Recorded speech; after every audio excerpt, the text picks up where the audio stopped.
اسرائیل پر گزشتہ ہفتے ہونے والے حماس کے حملے کو اسرائیل کا 9/11 قرار دیا جا رہا ہے، اور دنیا یہ سمجھنے سے قاصر ہے کہ دنیا کا سب سے بڑا انٹیلیجنس اور ڈیفنس سسٹم کے حامل ملک کا ڈیفنس سسٹم کس طرح ناکام ہوا۔ اسرائیل کے لیے 7 اکتوبر کا دن ایک بھیانک خواب کی مانند تھا، ایسے کہ جب اسرائیلی شہری نیند کی آغوش میں تھے، صبح سویرے اچانک ان پر ہزاروں راکٹوں کی بارش ہو گئی اور حماس کے جنگجوؤں نے غزہ سے اسرائیل کے حساس مقامات پر بیک وقت بری، بحری اور فضائی کارروائی کر کے اسرائیل سمیت پوری دنیا کو حیرت زدہ کر دیا، اور ایسا تاریخ میں پہلے کبھی نہیں ہوا۔ یہ حملہ اتنا اچانک تھا کہ اسرائیلی فوجیوں کو سنبھلنے کا موقع ہی نہیں مل سکا اور اس کی فوج تتر بتر ہو گئی، جس کے نتیجے میں اسرائیلی فوج کے بریگیڈیئر کمانڈر سمیت 900 سے زائد اسرائیلی ہلاک ہو گئے۔ حماس نے اسرائیل پر ہونے والے اس حملے کو طوفان الاقصی کا نام دیا، اور حماس رہنما صالح العربی نے اس حملے کو غزہ اور فلسطین کے مقدس مقامات پر اسرائیلی ظلم کا رد عمل قرار دیا۔ حماس کے رہنما کا کہنا تھا کہ ان کی جنگ فلسطینی زمین اور مقدس مقامات کی آزادی تک جاری رہے گی۔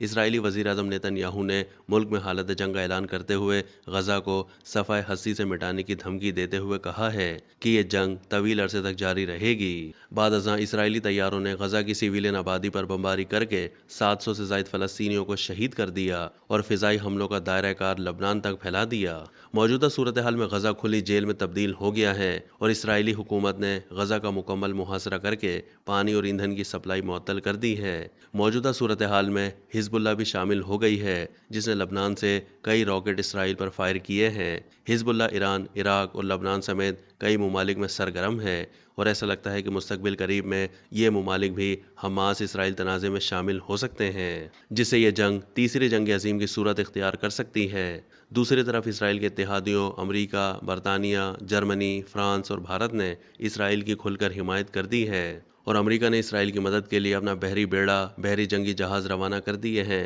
اور امریکی وزیر دفاع نے اسرائیل کو یقین دلایا ہے کہ اسے مزید فوجی ساز و سامان فراہم کیا جائے گا، جبکہ سعودی عرب، قطر، کویت اور UAE نے حماس کی کارروائی کو اسرائیلی مظالم کا رد عمل قرار دیا ہے، جبکہ ایران، شام، یمن اور افغانستان نے حماس کی کارروائی کا پرجوش خیر مقدم کیا ہے۔ افغان طالبان نے حماس کا ساتھ دینے کا اعلان کرتے ہوئے ایران سے راہداری کی اجازت مانگی ہے، جبکہ روس اور پاکستان نے فلسطین اور اسرائیل دونوں سے جنگ بندی اور تحمل کا مظاہرہ کرنے کی اپیل کی ہے۔ ایسے میں جب مشرق وسطیٰ کے عرب ممالک اور اسرائیل کے درمیان قربت بڑھ رہی تھی اور دہائیوں کی کشیدگی ختم ہو رہی تھی، کئی اسلامی ممالک اسرائیل کو تسلیم کر کے اپنے ملک میں اسرائیلی سفارت خانے کھول کر اپنے تعلقات استوار کر رہے تھے۔ ایسی اطلاعات تھیں کہ بہت جلد سعودی عرب بھی اسرائیل کے ساتھ اپنے تعلقات استوار کر لے گا۔ اگر ان دونوں ممالک کی انڈرسٹینڈنگ ہو جاتی تو 16 سے 17 اسلامی ممالک جن کی سعودی عرب مالی امداد کرتا رہتا ہے، ان میں سے اکثر ممالک اسرائیل سے تعلقات استوار کر لیتے۔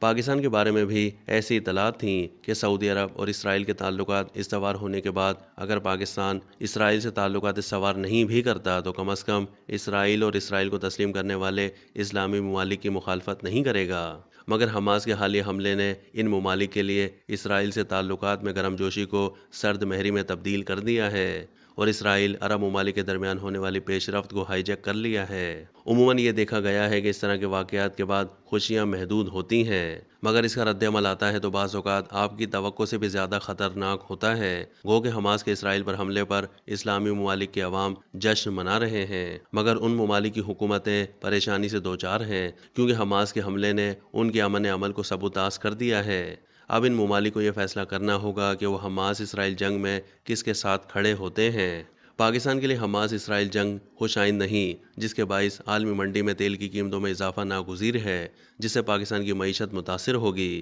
پاکستان میں جہادی اور عسکریت پسند تنظیموں کے عناصر آج بھی موجود ہیں، جو حماس اسرائیل جنگ میں شمولیت کے لیے دوبارہ سرگرم ہو جائیں گے۔ نیکٹا کو چاہیے کہ وہ صورتحال سے نمٹنے کے لیے فوری اجلاس طلب کرے۔ آج جب دنیا روس یوکرین جنگ سے پیدا شدہ صورتحال کے نتیجے میں تباہیوں اور معاشی مشکلات سے دوچار ہے، حماس اسرائیل جنگ نے صورتحال کو مزید گھمبیر بنا دیا ہے۔ اگر یہ تنازع شدت اختیار کرتا ہے تو یہ تیسری عالمی جنگ کا پیش خیمہ ثابت ہو سکتا ہے، جس سے دنیا مزید تباہ حالی اور مشکلات کا شکار ہو جائے گی۔ اس وقت دنیا میں مسئلہ فلسطین اور مسئلہ کشمیر دو ایسے مسائل ہیں جن سے پوری دنیا میں عدم استحکام ہے، اور ان کے حل کے بغیر دنیا میں امن نہیں ہو سکتا۔ OIC کو چاہیے کہ وہ بلا تاخیر اجلاس طلب کر کے اپنے پلیٹ فارم سے حماس اسرائیل جنگ بندی کو ممکن بنائے اور اقوام متحدہ کی سلامتی کونسل کو باور کرائے کہ تنازع فلسطین کا منصفانہ حل ہی دنیا میں امن کا ضامن